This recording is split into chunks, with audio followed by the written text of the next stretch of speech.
একদিন টুনি খেলতে খেলতে এক জঙ্গলের ভিতরে চলে গেল।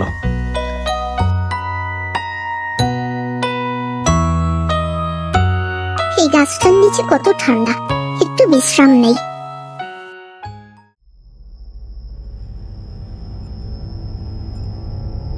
এত সাহস! আমার এলাকায় খেলতে এসেছিস? তুই যদি আমার ধারার উত্তর দিতে না পারিস তবে তোকে পাথর বানিয়ে ফেলবো।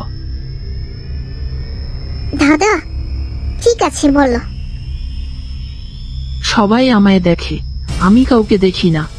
আলো দিলেই উধাও হই, আমি কে বলো দেখি না? এটা এটা এটা হলো অন্ধকার। আহ, তুই কেমন করে বুঝলি?